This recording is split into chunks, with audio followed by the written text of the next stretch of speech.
people don't get what they want is because they don't actually figure out what it is. And the probability that you're going to get what would be good for you, let's say, which would even be better than what you want, right? Because, you know, you might be wrong about what you want easily, but maybe you could get what would really be good for you. Well, why don't you? Well, because you don't try.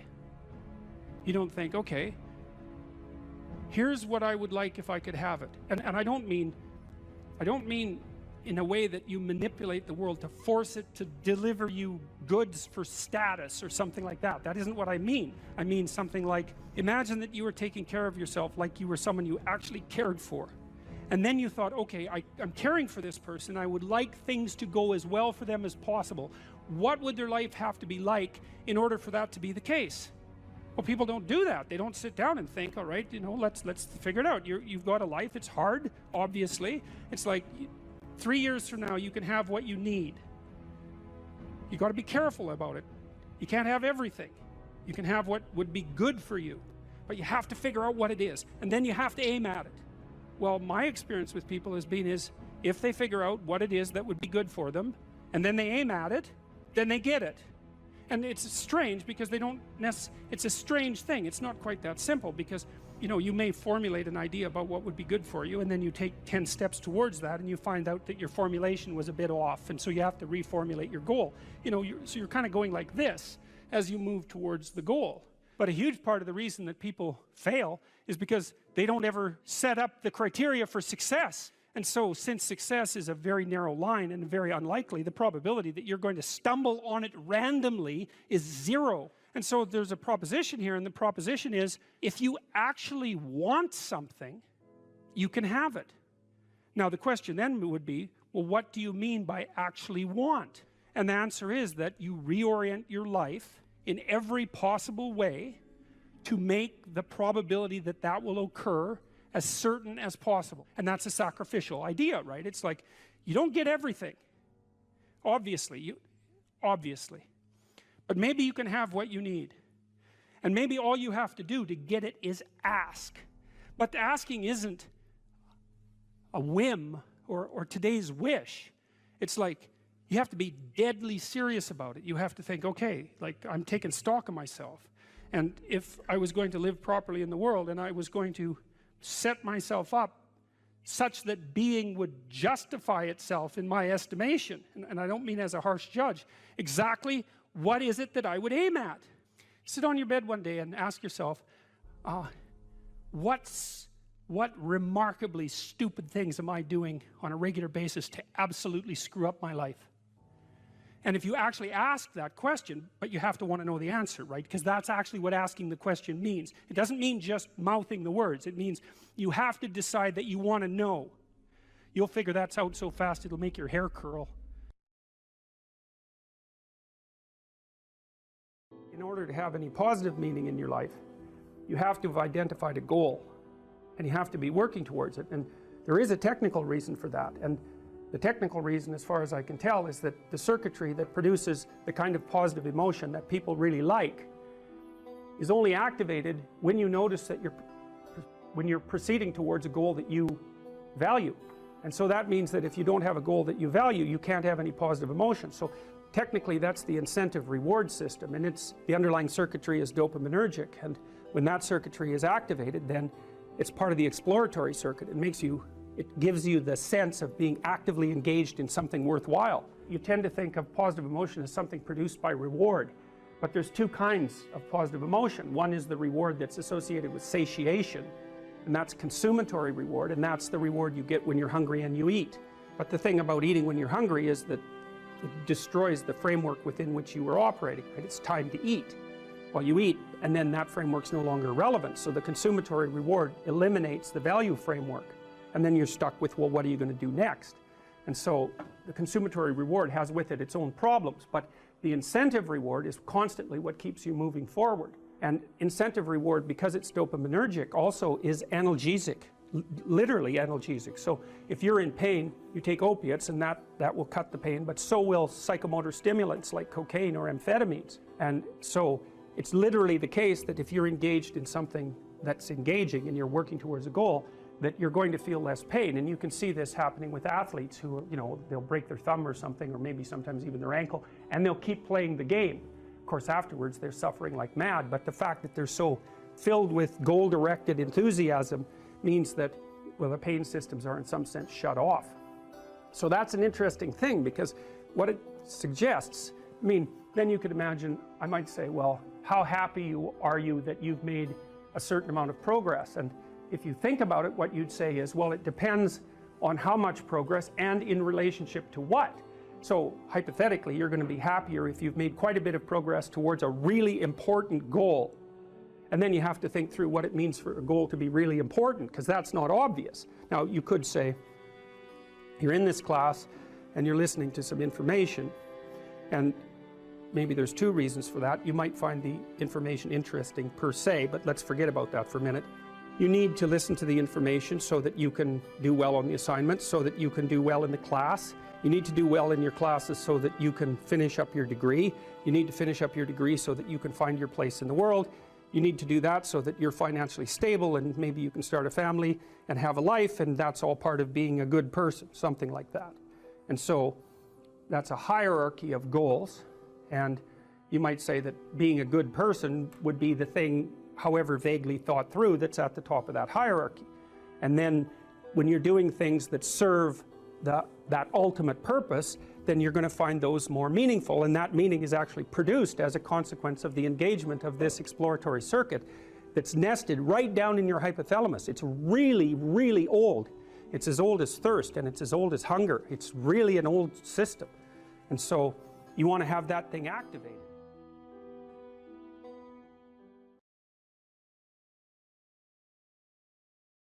Or how starting to clean up the room changed their life. That's quite fun, because it's something I always tell people to do instead of going out and protesting.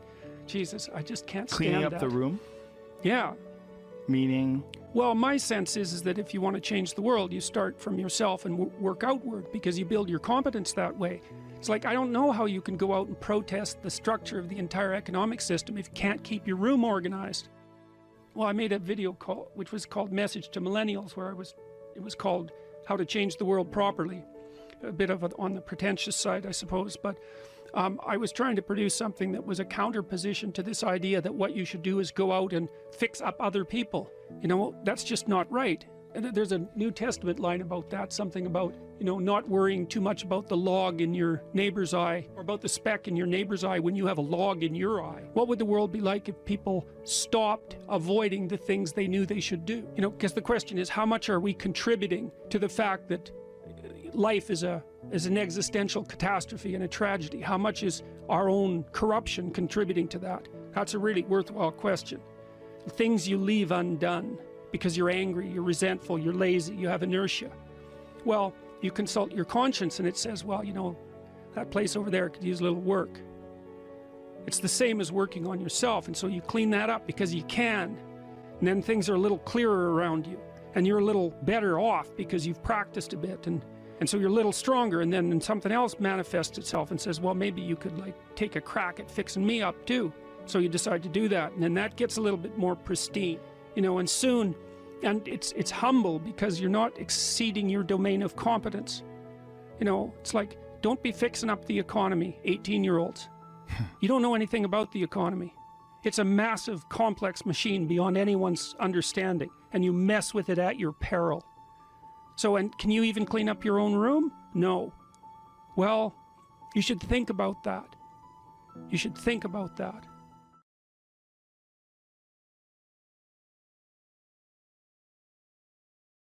I've dealt with lots of people who have anxiety disorders, you know. And one thing about people who have anxiety disorders is they are not mysterious to me. It's no problem for me to understand why people have anxiety disorders, or why they're depressed, or why they have substance use problems.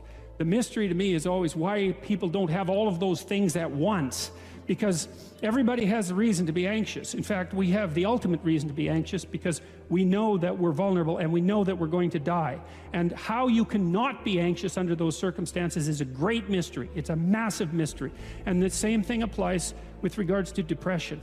And then the same thing applies to some degree with regards to drug and alcohol abuse. As I said last week, there's plenty of reasons to drown your consciousness in alcohol, that's for sure. We could refer to the aforementioned anxiety and depression, not least. And the sorts of drugs that people are prone to take are chemicals that take the affective edge off the tragedy of life. So back to the issue of fear.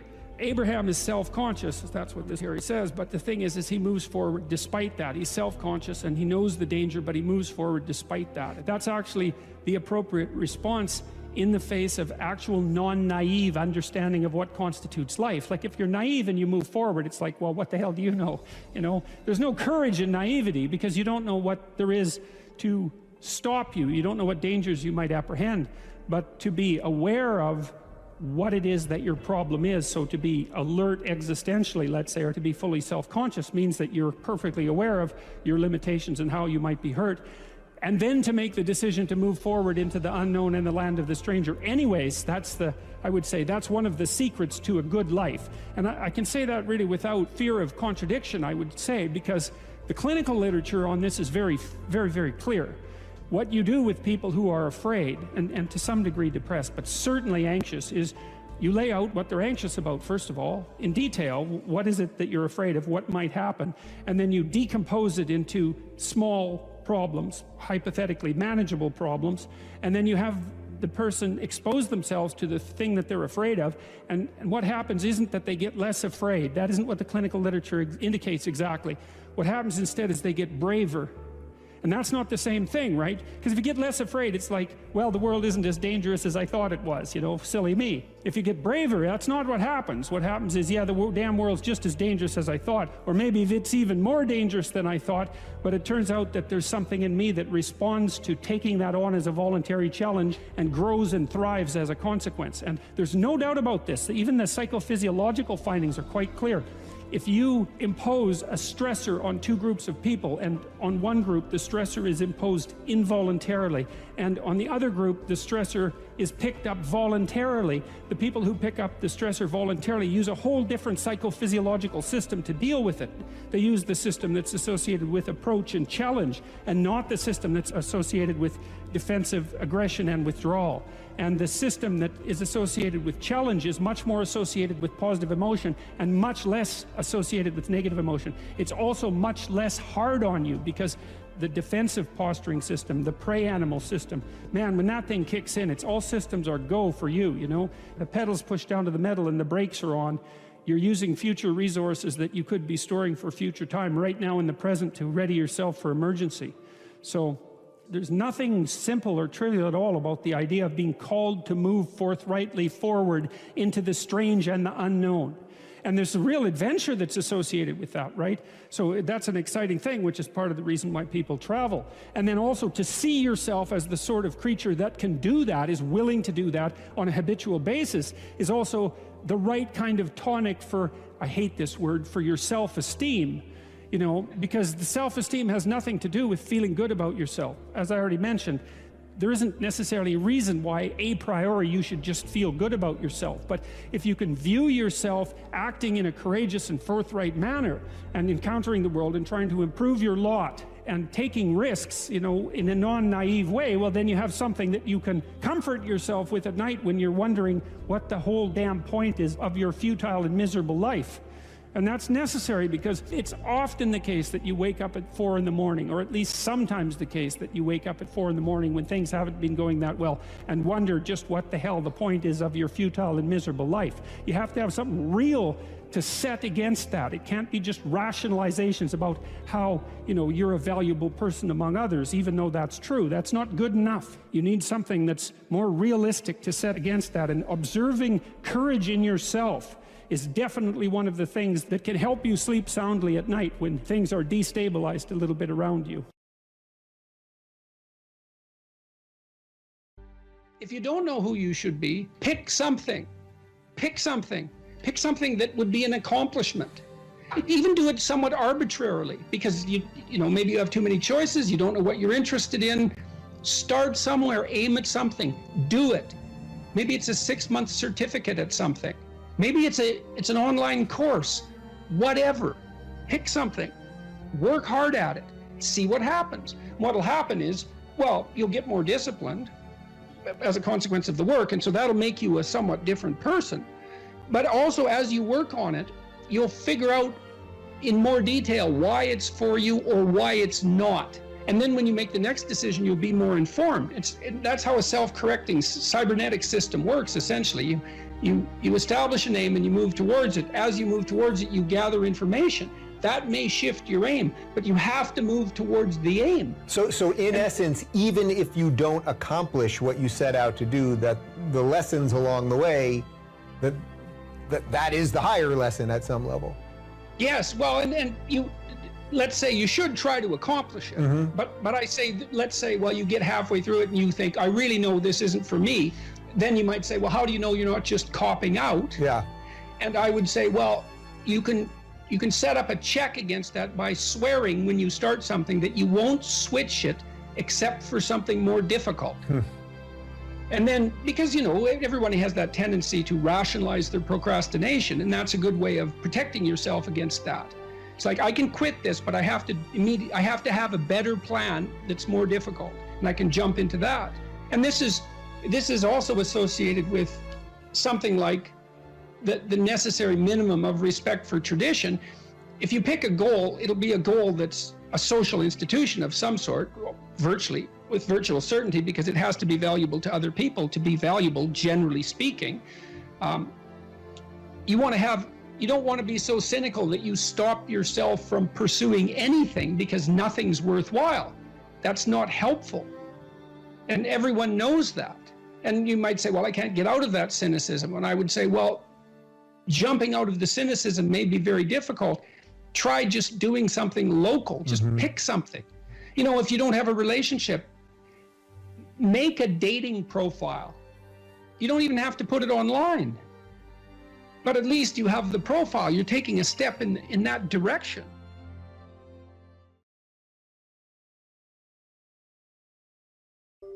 So that's an interesting thing. Well, so let's say you go over your past with a fine-tooth comb and you decide you're going to take responsibility for everything that you did that was wrong and everything that you failed to do that you could have done that was right. It's like, does that change the world? It's like, depends on how thoroughly you do it. You might say it changes the world like nothing else possibly can. And I think that that's actually right. You have to allow yourself a certain latitude for error. And that's a useful thing to know too. One of the things I tell people when they're trying to develop a vision for their life or an implementable plan is make a bad plan. Like, make the best one you can, but don't get obsessive about it. It's like, make a plan, implement it. You'll figure out when you implement it why it's stupid. Exactly. And then you can fix it a little bit.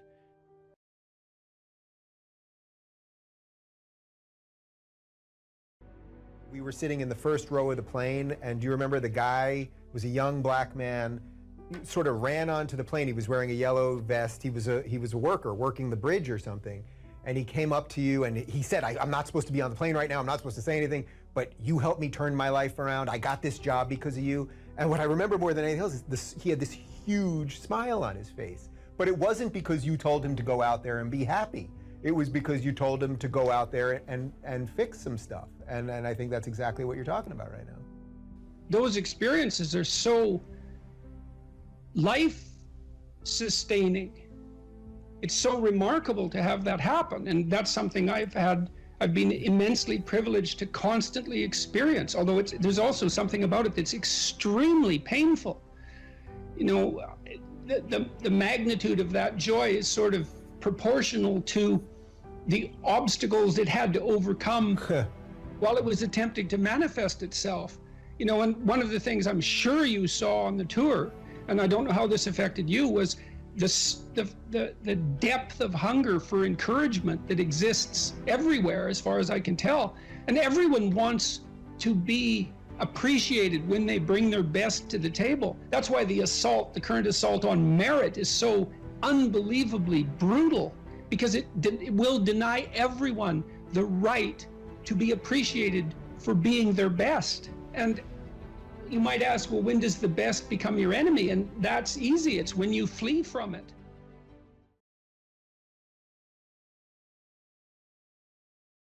Assuming you want to get better, there's usually something you can figure out that would constitute a step towards some sort of concrete goal.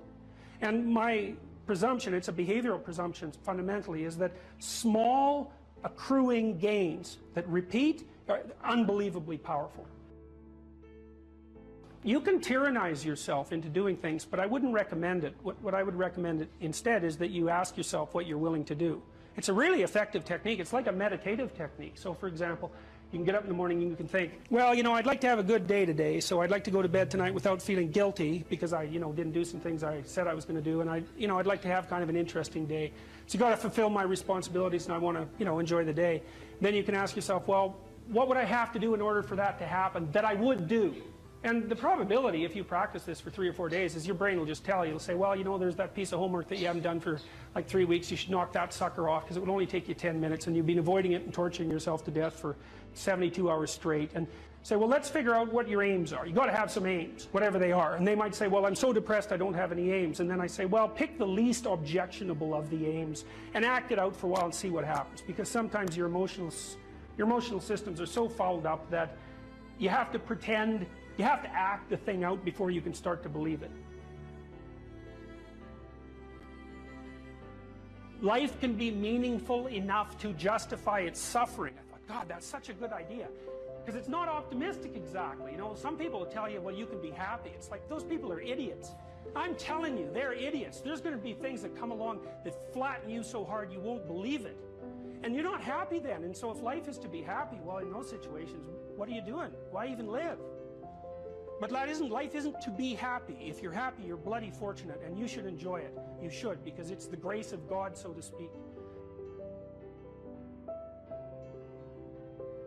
People know when they're doing something meaningful. They can tell, so why the hell don't they do meaningful things all the time? It seems obvious. You could do it. I mean, it's hard, you know, because other people want you to do other things, and it's a struggle, but everything's a struggle. Oh, I get it. I see why. It took me about 10 years to figure this out. People have a choice. Choice number one, nothing you do means anything. Well, that's kind of a drag, right? It's meaninglessness of life and all that, existential angst. You know, that's kind of a pain. But the upside of nothing that you do is meaningful is you don't have to do anything. You've got no responsibility. Now, you have to suffer because things are meaningless, but that's a small price to pay. The alternative is everything you do matters. Really. If you make a mistake, it's a real mistake. If you betray someone, you tilt the world a little more sharply towards evil rather than good. It matters what you do. Well, if you buy that, then you can have a meaningful life. But there's no mucking around. It means responsibility. It means that the decisions you make are important. It means that when you do something wrong, it's wrong. Well, do you want that?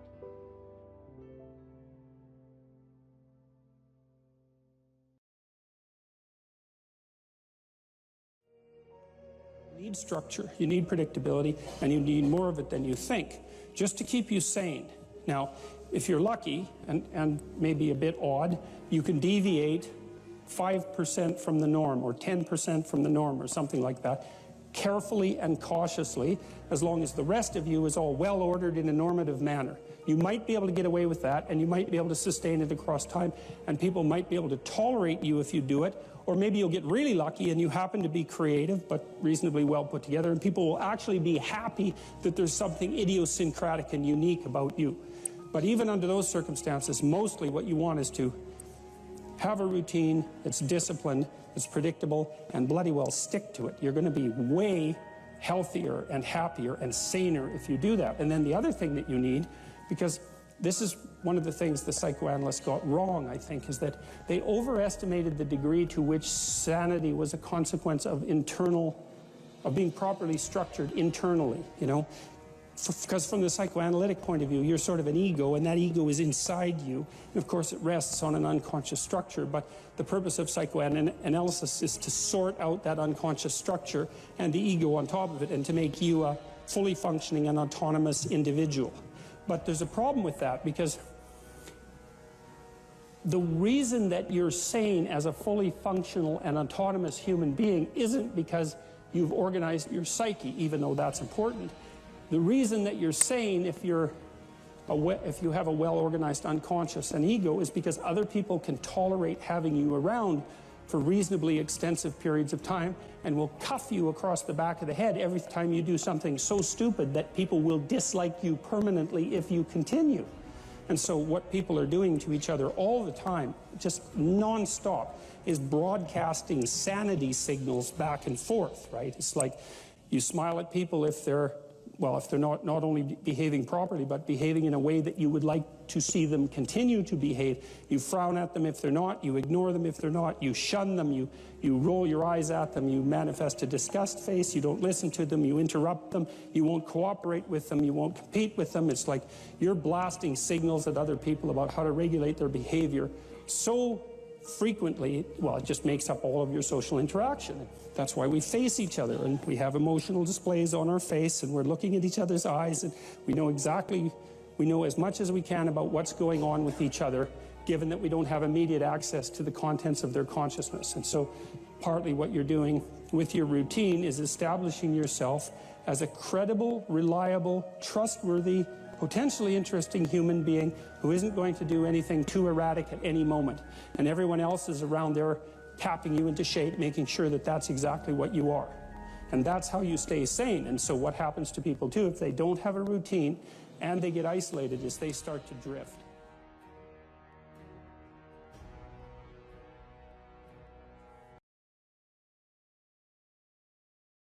You cite a tired brain, foggy thinking, as the reason to stop answering questions or giving a talk. How do you combat this while working or writing daily? Well, I eat a big breakfast relatively soon on waking. That really helps. If any of you out there are anxious, and many of you no doubt are, there'll be a large number of you who are anxious and don't eat breakfast. There'll be a whole bunch of you out there who think, well, I don't eat breakfast. It isn't necessary. It's like, that's wrong. It's necessary. You fasted all night. If you load yourself cognitively or physiologically in the morning, your brain, stressed, will encourage your body to produce insulin. It will take all the blood sugar out of your blood, and then you're done for the day. And then you'll be anxious. And a lot of the rest of you too, you'll find if you're anxious, try this. It's really, really interesting experiment. The next time you're anxious, go eat something. Eat some protein and fat would be best. You could have cheese and crackers. I'm not a big fan of carbohydrates, but whatever. Eat whatever you're willing to eat, but make it solid. Don't eat a peanut butter, or don't eat a chocolate bar or something sweet. Eat something substantial, a piece of meat, a piece of cheese, some peanut butter, something like that. And then wait 10 minutes and see if you're less anxious. And try that for like 2 weeks. Every time you get anxious, eat something. Because then you can find out if your anxiety is linked to low blood sugar. And it's very likely that it is, especially if you also get irritable and foggy in your thinking. And the best way to treat that, as far as I've been able to tell, and there's a decent literature on this, is to make sure that you eat a big breakfast. And you might say, well, I'm not hungry in the morning. It's like, who the hell cares if you're hungry? I didn't say enjoy your breakfast. I said eat it. That's not the same thing. You know, there's lots of things that you need to do that you don't enjoy to begin with. You'll get hungry in 6 months and then you'll start to enjoy it. So that's a massive difference. I take small naps quite frequently. If I'm wiped out, I'll go have a nap for 10 minutes or 15 minutes. And then that helps quite a lot. I try to wake up on a fairly regular schedule. That's another thing I would really recommend for people whose lives are in disarray and who are anxious. Try to fix your wake time. Going when you sleep, that's not so important. So you can still, stay up late and have fun and all that. But getting up in the morning is really helpful.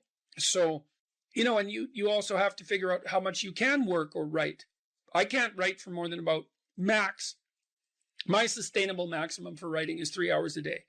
And if I push it past that, then, especially if I'm editing, I make mistakes when I'm editing, so that's counterproductive, and I can't sustain it across time. And so I don't really think you can do more than about 3 hours of extremely intense intellectual work a day. Although if you have a nap, you can stretch that, but I think at least I end up paying for it across time. So nap, make sure you eat, and make sure that you get enough sleep. So that's how I combat it and try to make myself hyper efficient.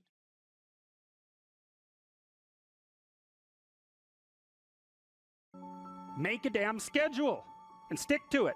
Okay, so what's the rule with the schedule? It's not a bloody prison. That's the first thing that people do wrong. They say, well, I don't like to follow a schedule. It's like, well, what kind of schedule are you setting up? Well, I have to do this, then I have to do this, then I have to do this, and then I just go play video games, because who wants to do all these things that I have to do? It's like, wrong. Set the damn schedule up so that you have the day you want. That's the trick. It's like, okay, I've got tomorrow. If I was going to set it up so it was the best possible day I could have, practically speaking, what would it look like? Well, then you schedule that, and obviously there's a bit of responsibility that's going to go along with that, because if you have any sense, one of the things that you're going to insist upon is that at the end of the day, you're not in worse shape than you were than at the beginning of the day, right? Because that's a stupid day. If you have a bunch of those in a row, you just dig, you dig yourself a hole and then you bury yourself in it. It's like, sorry, that's just not a good strategy. It's a bad strategy. So maybe 20% of your day has to be responsibility and obligation, or maybe it's more than that, depending on how far behind you are. But even that, you can ask yourself, okay, well, I've got these responsibilities. I have to schedule the damn things in. What's the right ratio of responsibility to reward? And you can ask yourself that, just like you'd negotiate with someone who is working for you. It's like, okay, you got to work tomorrow. Okay, so I want you to work tomorrow. And you might say, okay, well, what are you going to do for me that makes it likely that I'll work for you? Well, you could ask yourself that, So maybe you do an hour of responsibility and then you play a video game for 15 minutes. I don't know, whatever turns your crank, man. But, you have to negotiate with yourself and not tyrannize yourself. Like you're negotiating with someone that you care for, that you would like to be productive and have a good life. And that's how you make the schedule. It's like, and then you look at the day and you think, well, if I had that day, that'd be good. Great.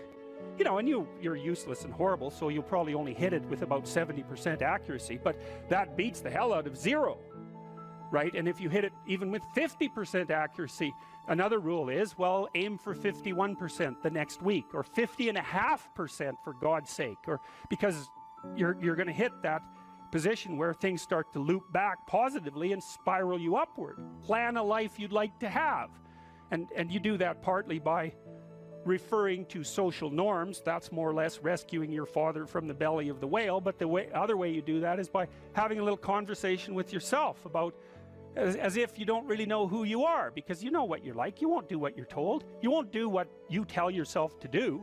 You must have noticed that. It's like you're a bad employee and a worse boss, and both of those work, for you. You don't know what you want to do, and then when you tell yourself what to do, you don't do it anyways. You should fire yourself and find someone else to beat. But my point is that you have to understand that you're not your own servant, so to speak. You're someone that you have to negotiate with, and you're someone that you want to present the opportunity of having a good life to. And that's hard for people because they don't like themselves very much. So, they're always like cracking the whip and then procrastinating, and cracking the whip and then procrastinating. And it's like, God, it's so boring and such a pathetic way of spending your time. And you know what that's like, because you probably waste like 6 hours a day. And I think we did an economic calculation about that a while back, right? Your time's probably worth $50 an hour, something like that. I mean, you're not getting paid that now, but you're young, and so this is investment time, and what you do now is going to multiply its effects in the future. So let's say it's $50 an hour, which is perfectly reasonable. So if you waste 6 hours a day, and you are, then you're wasting about $2,000 a week, or about $100,000 a year. So like, go ahead, but that's what it's costing you every hour. And you need to know what your damn time is worth. So let's say it's not $50, it's 30, whatever. Maybe it's 100, it's somewhere in that range. One of the things you should be asking yourself is, when you spend an hour, was that, well, would have I paid someone $50 to have had that hour? And if the answer is no, it's like, well, maybe you should do something else with your time. And it depends on whether or not you think that your time's worthwhile. But the funny thing about not assuming that is, if you assume your time isn't worthwhile, what happens is you don't just sit around sort of randomly in a state of responsibility-less bliss. What you do is you suffer existentially.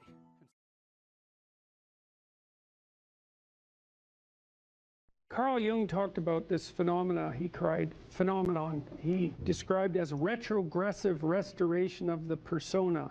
It's a complicated idea, but basically what it means is that sometimes you take a leap forward and you learn some things, but you can't catalyze a new identity, so you try to go back and hide in your old identity. And that actually doesn't work, because, well, things have changed and you've learned something, and that isn't who you are anymore. And so it's like, you have to cut parts of yourself off in a destructive manner to fit back into the person that you were. Now what happens here is that Pinocchio escapes from this tyrannical situation and undergoes this descent into chaos, but he tries to go back home. He tries to go back to what he was, and he can't do that anymore. his father isn't at home anymore. And so when he goes home, he finds that there's no home there.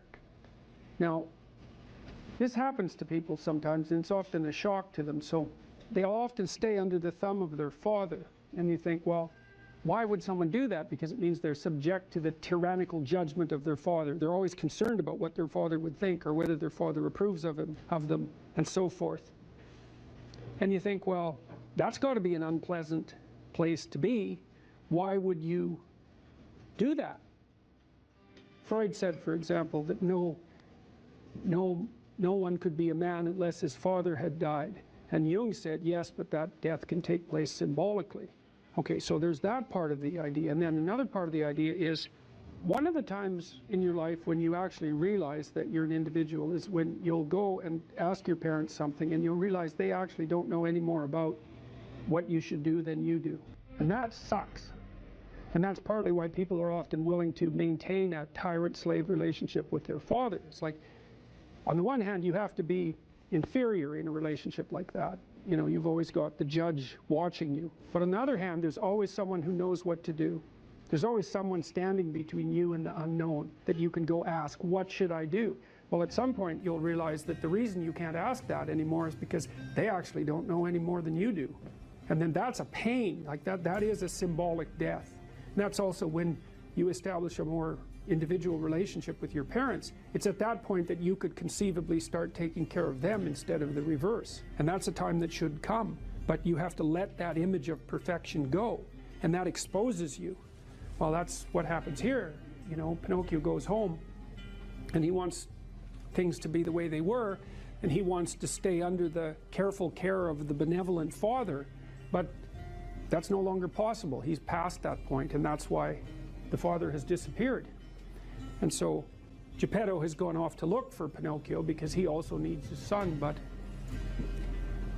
in any case, the house is abandoned. And so then we see inside the house that everything's covered with cobwebs and everything's gone, and Pinocchio and the cricket sit on the steps and they're very concerned. First of all, they wonder where he went, so they're actually concerned that he's gone, but they also don't know what to do because there's just no going home.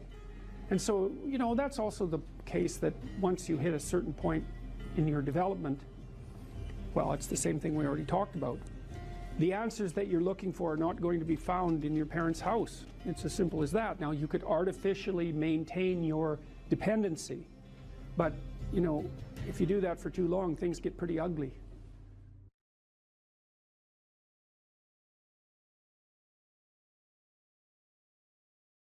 Where are you once you destroy your own ideal? What's left for you? There's nowhere to go. There's no up. And when there's no up, there's a lot of down. If you destroy your own ideal, which you do with jealousy and resentment and the desire to pull down people who you would like to be, let's say, then you end up in a situation that's indistinguishable from hell. Your moral degeneration contributes in no small way to the degeneration of the entire cosmos. Stop cheating at whatever game it is that you've chosen to play. That's a good start, and that'll straighten out your life.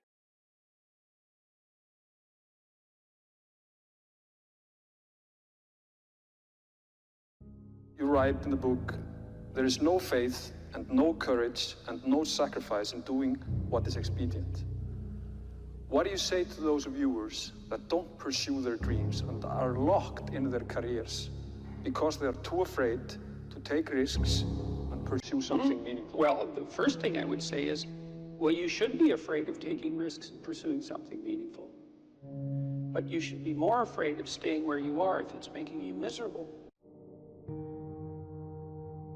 You're paying a price by sitting there being miserable. You might say, well, the devil I know is better than the one I don't. It's like, don't be so sure of that. The clock is ticking. Yeah, and if you're miserable in your job now and you change nothing, in 5 years you'll be much more miserable and you'll be a lot older. But isn't it a luxury to pursue what is meaningful? Our viewers have mortgages, they have children, yeah, they have payments and loans. It's a luxury to pursue because we lack the resources. Well, I don't remember now, I'm not talking about what makes you happy. It's a luxury to pursue what makes you happy. It's a moral obligation to pursue what you find meaningful. And that doesn't mean it's easy. It might require sacrifice. If you need to change your job too, let's say you have a family and children and a mortgage, you have responsibilities, you've already picked up those responsibilities. You don't just get to walk away scot-free and say, well, I don't like my job, I quit. That's no strategy. But what you might have to do is you think, well, this job is killing my soul. All right, so what do I have to do about that? Well, I have to look for another job. Well, no one wants to hire me. It's like, okay, maybe you need to educate yourself more. Maybe you need to update your curriculum vitae, your resume. Maybe you need to overcome your fear of being interviewed. Maybe you need to sharpen your social skills. Like, you have to think about these things strategically. If you're going to switch careers, you have to do it like an intelligent, responsible person. That might take you a couple of years of effort to do properly. We're built for struggle, us human beings. We're built to contend with the world. We're built to contend with reality. You want a challenge, and the best way that you can take on a challenge, because a challenge fortifies you. So you don't want to be secure, you want to be strong. And you get strong by taking on optimal challenges. And so you lay out your destiny in the world, and you take the slings and arrows of fate, and you make yourself stronger while you're doing so. And you might fail, and fortune might do you in, but it's your best bet. And, you know, people have extracted unbelievable successes out of catastrophic failures. And so, and I'm not saying that in a naive way. I know perfectly well what happens to people. You know, you're doing fine in life, and then you get cancer, and then 6 months later you're dead. And all the heroism in the world isn't going to save you at that point. But that's not the point. That's not the point. Life is bounded by mortality. But that doesn't mean that you don't get out there and contend. And you develop by contending, and you minimize the net amount of suffering in the world. And that's something, man. That's something to do.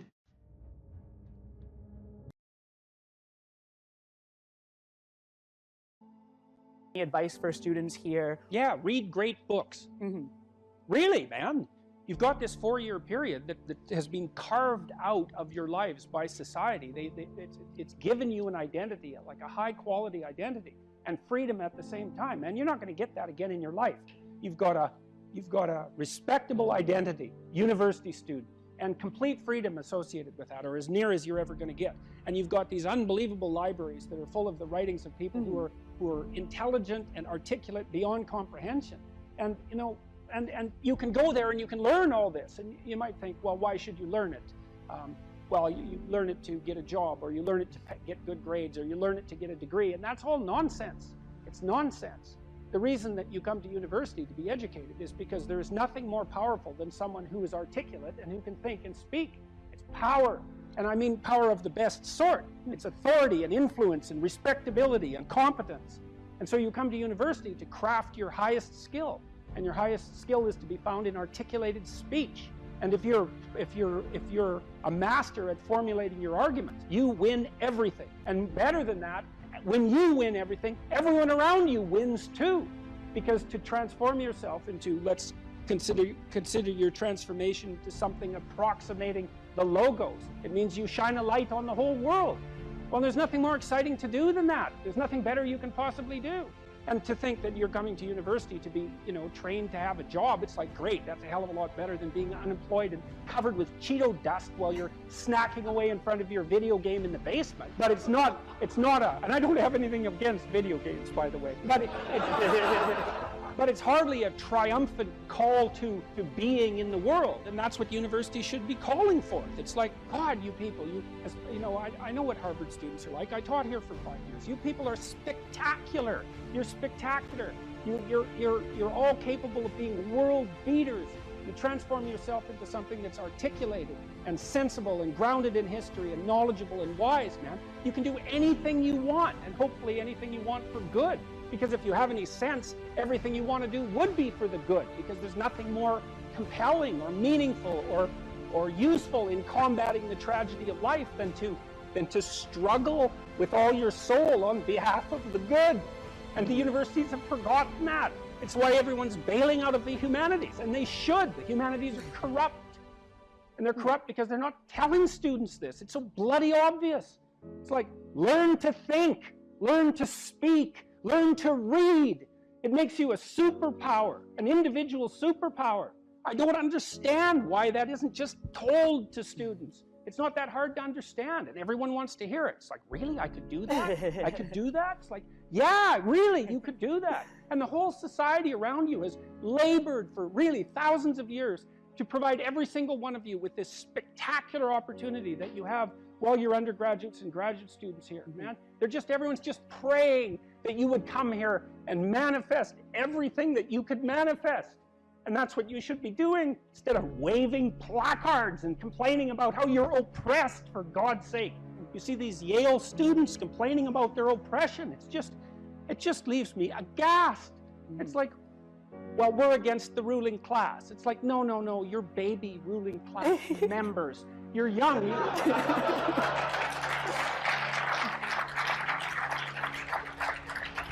The only reason you're not rich is because you're young. You know, that's the best. Really, if you look at the 1% even, the dreaded 1%, you know, most of those people are old. Why? Well, when you progress through life, if you're reasonably successful, you trade in your promising youth for your wealthy old age, but you're still bloody old. Would you trade it? Would you trade your youth for that? Like, if you factor age out of the economic equation, things look a lot different. Well, of course older people have more money. If they have any sense, they've been collecting it for their whole life. Is that somehow unfair? It's not unfair unless you want to be poverty-stricken when you're 70, and you don't want to be poverty-stricken when you're 70. I just don't understand what's happened to the universities. I can't believe that you're not told when you come the first day, look, man, you're here on a heroic mission.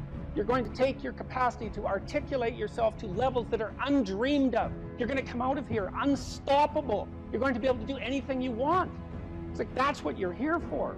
Instead, you're taught that, well, you know, the world's a pretty oppressive place, and you're probably at the bottom of the victim pile, and there's virtually nothing you can do about it except, you know, deconstruct the patriarchy. And it's so weak-kneed and so pathetic that universities should be embarrassed that that's what they're peddling to students. I'm embarrassed by it. You know, I've gone on public record telling parents, bloody well send your boys to trade school, because at least they'll learn something useful. And that's a terrible thing for someone like me to say, because I do believe that being articulated and educated in the highest possible manner there's nothing that's better for you and for society. And why have the universities forgotten this? Well, that's postmodern neo-Marxism for you, you know, and the philosophy of intense resentment and oppression and group identity, and God, it's just pathetic. Dr. Peterson, I think a lot of students here would agree with you that one of the main purposes of education at college, particularly at Harvard, is to develop their sense of articulation, their ability to read, their ability to critically think. But then what comes after? Particularly at Harvard, there's a big discussion on what is a good life? What does it mean to use those skills that we get here, and then we graduate? What do we do from there? Stop unnecessary suffering. That's what you do. You know, that's your calling. It's like you say, well, what do you do after you graduate? Well, if you graduate articulated and powerful, there will be people giving you so many opportunities you won't even be able to keep up with them. You know, I've worked with very, very competent people in many different domains in my life, hyper-competent people. And I can tell you some very interesting things about hyper-competent people. The first thing is they are not selfish, and they're not greedy. And one of the great pleasures in their lives is to find people who have the capacity to also be hyper-competent and to open doors for them as rapidly as they can possibly be opened. They delight in that, because there's very few things that are more intrinsically meaningful if you're an accomplished person than to find young people who have the possibility of being accomplished and say, hey, look, here's an opportunity for you. It's like, go out there, man, kill it. And then they go out there and kill it, and you think, right on, man. Here's another opportunity. Why don't you go out there and nail that too? And you think, no, they're all hoarding their wealth, and they're not going to share it with anyone. It's like, that's absolute, complete rubbish. And so you don't even have to worry about what you're going to do after you graduate from here if you turn yourself into half of what you could be, because people will be dying to offer you every opportunity that you can possibly make use of. So it's a moot point. The world is always desperately short of people who can think and speak. And you think, well, I won't be made use of. Well, first of all, you can't say that if you're at Harvard, for God's sake. I mean, people already figured out who you are. They've already figured it out. And they're offering you the world on a gold platter. Take it. It's yours. Take it. It's like, great, man. Put yourself together and deserve it. That would be great. And that's what everyone wants. It's what your parents want. It's also what you want. You know it. It's what you want. It's what women want from men. It's what men want from women. It's like for you to be who you could be. And the highest faculty of the human being is articulated speech. It's the divine faculty. And there is nothing more powerful than that. There's nothing that's even in the same league. And so if you don't have faith in that, then your priorities are misplaced. And I can't even understand why you wouldn't have faith in that being, say, Harvard students, because look where it's got you already. You know, you're already sitting on top of the world. So deserve it, make use of it, right? Go out there and fix things up. That's what you need to do. There's lots of things that need to be fixed up. And what you want to do is burden yourself with so much responsibility that you can barely stand. And then you'll get stronger trying to lift it up. And you won't be asking, what should I be doing with my life? Or what's the meaning of life? Or any of that. It'll be self-evident. It's self-evident. At minimum, you can say, there's more suffering in the world than there should be, and I could probably do something about that. And you can do something about that. So go do something about it. And then there'll be less suffering in the world. And then when you're 80, you can look back on your life and say, well, you know, there's less suffering in the world than there would have been had I not existed. And you don't have to even have a sense of ultimate destiny or even any sort of theistic belief to regard that as a positive good. Like, I think it goes beyond the mere pragmatic utility of addressing the world's ills, because I think we do live in a world that has a transcendent reality as well as the reality that we can detect. But even independently of that, it doesn't matter. It's like, I mean, this is part of the reason I like people like Bill Gates is a great example, man. That guy he's after 5 major diseases at the same time, right? He's trying to wipe out polio. He's trying to wipe out malaria. Yeah, exactly. He's trying to wipe out malaria. It's like, well, what should you do with your life? Well, you know, take a look at Bill Gates and see if you could do something like that. That would be good.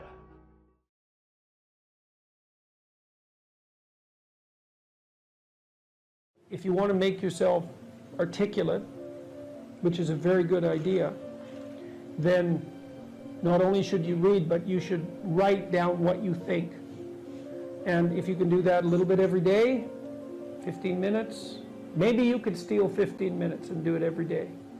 But if you do that for 10 years, you really straighten out your thinking. If you're going to speak effectively, you have to know way more than you're talking about, you know. So this is often difficult for beginning lecturers at university, because they'll do a lecture on a topic, but they only know as much as they're saying in the lecture. And they get kind of stuck to their notes because of it. But you want to know 10 times as much as you are saying in the lecture, and then you can specify a stepping path through it and elaborate with the other things that you know. But to do that, you have to do a lot of reading. But you also have to do a lot of reading, because that's where the synthesizing comes. So that's on the input side. And then on the output side, well, there's some techniques, let's say, is like if you're speaking in front of a group, you are not delivering a talk to a group. That's not what you're doing. The talk isn't a packaged thing that you present to a group. There isn't a group.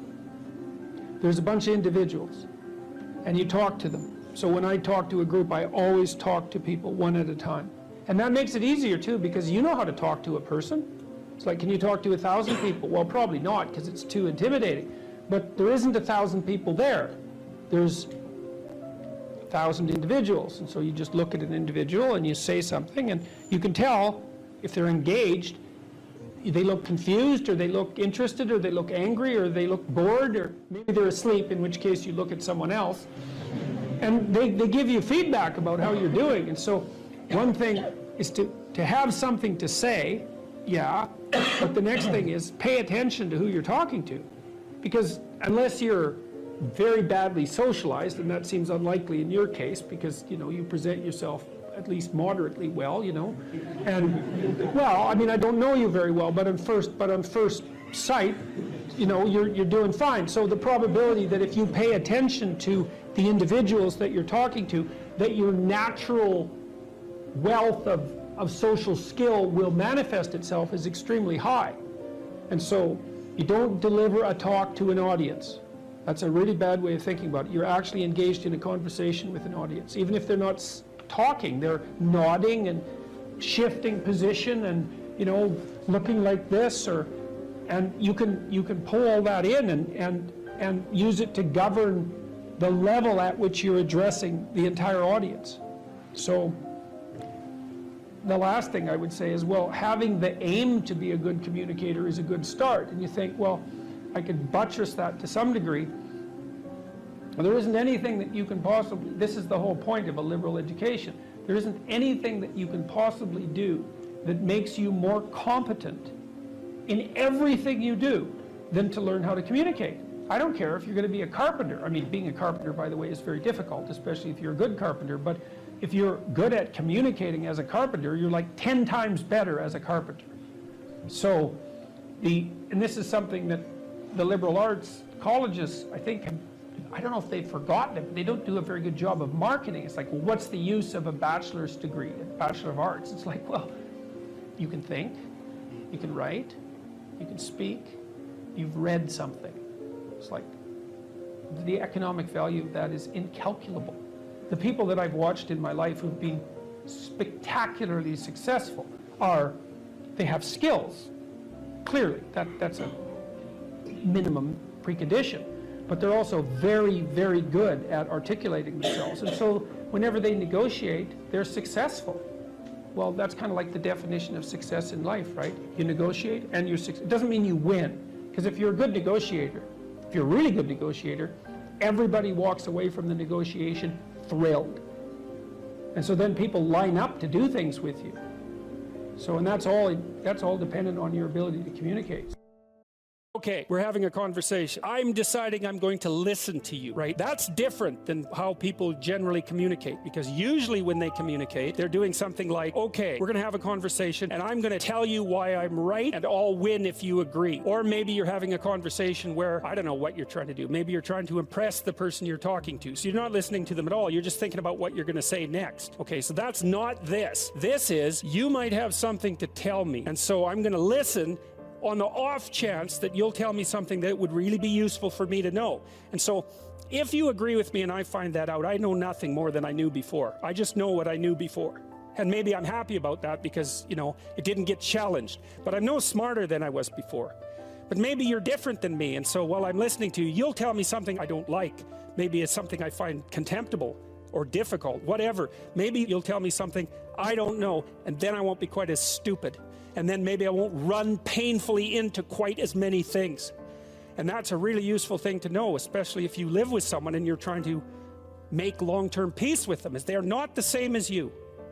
And their way they look at the world and the facts that they pull out of the world aren't the same as your facts. And even though you're going to be overwhelmed with the proclivity to demonstrate that you're right, it is the case that two brains are better than one. And so maybe 9 of the 10 things they tell you are dispensable, or maybe even 49 out of 50, but one thing, all you need to get out of the damn conversation is one thing you don't know. And one of the things that's very cool about a good psychotherapeutic session is that the whole conversation is like that.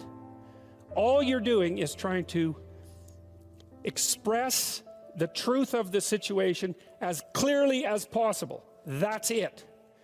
And so now, Roger's proposition, and I'll tell you why he derived it, was that if you have a conversation like that with someone, it will make both of you better. It'll make both of you psychologically healthier. So there's an implicit presupposition that the exchange of truth is curative. Well, that's a very cool idea. I mean, it's a very deep idea. It's the idea upon which Western civilization, although not only Western civilization, is actually predicated. The idea that truth produces health. But for Rogers, that was the entire purpose of the Psychotherapeutic Alliance. You come to see me because you want to be better. You don't even know what that means necessarily, neither do I. We're going to figure that out together. But you come and you say, look, things are not acceptable to me, and maybe there's something I could do about that. So that's the minimal precondition to engage in therapy. Something's wrong, you're willing to talk about it truthfully, and you want it to be better. Without that, the therapeutic relationship does not get off the ground. And so then you might ask, well, what relationships are therapeutic? And the answer to that would be, if you have a real relationship, it's therapeutic. If it isn't, what you have is not a relationship. God only knows what you have. You're a slave, they're a tyrant, you know, you're both butting heads with one another. It's a primate dominance hierarchy dispute. Oh, I don't know, you're like two cats in a barrel, or two people with their hands around each other's throats. But what you have is not a relationship. One of the things I try to do in my therapeutic sessions is, first of all, to listen, to really listen. And then while I listen, I watch. And while I'm listening, things will happen in my head. You know, maybe I'll get a little image of something, or I'll get a thought or a question will emerge, and then I'll just tell the person what that is. But it's sort of directionless, you know. It's not like I have a goal, except that we're trying to make things better. I'm on the side of the part of the person that wants things to be better, not worse. And so those parts of us have a dialogue, and the consequence of that dialogue is that certain things take place, and then I'll just tell the person what happened. And it isn't that I'm right. That's not the point. The point is that they get to have an hour where someone actually tells them what they think. Here's the impact you're having on me. This is making me angry. This is making me happy. This is really interesting. This reminds me of something that you said an hour ago that I don't quite understand. And the whole point is not for either person to make the proposition or convince the other that their position is correct, but merely to have an exchange of experience about how things are set up.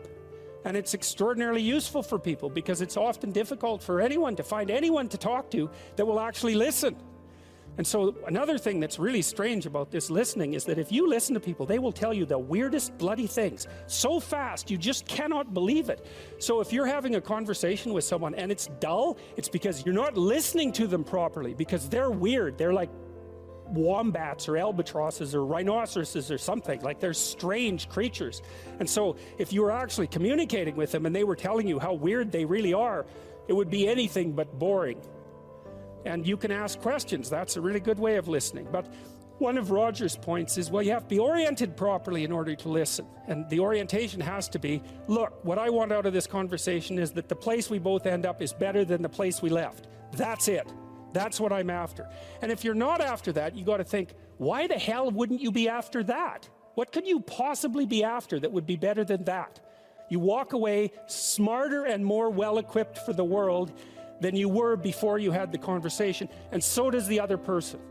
Well, maybe if you're bitter and resentful and angry and anxious and, you know, generally annoyed at the world, then that isn't what you want. You want the other person to walk away worse, and you too, because you're full of revenge. But, you know, you'll get what you want if you do that. So we know from our research that such empathic understanding with a person, not about him, is such an effective approach that it can bring about major changes in personality. Some of you may be feeling that you listen well to people and that you have never seen such results. The chances are very great that you have not been listening in the manner that I've described. Fortunately, I can suggest a little experiment that you can do to test the quality of your understanding. The next time you get into an argument with your wife or your friend or a small group of friends, stop the discussion for a moment and, for an experiment, institute this rule. Each person can speak up for himself only after he has first restated the ideas and feelings of the previous speaker accurately. What accurately means is they have to agree with your restatement. Now, that's an annoying thing to do, because if someone is talking to you and you disagree with them, the first thing you want to do is take their argument, make the stupidest possible thing out of it that you can. That's the straw man, and then demolish it. It's like, so then you can walk away feeling good about it, and, you know, you've dominated them really nicely. But that isn't what you do. You say, okay, well, I'm going to take what you told me, and maybe I'm even going to make your argument stronger than the one you made. That's useful if you're dealing with someone that you have to live with, because maybe they can't bloody well express themselves very well, but they have something to say. So you make their argument strong. All right, then you see what this would mean. It would mean that before presenting your own point of view, it would be necessary for you to really achieve the other speaker's frame of reference, to understand his thoughts and feelings so well that you could summarize them for him. Sounds simple, doesn't it? But if you will try it, you'll find that it's the most difficult thing that you've ever done.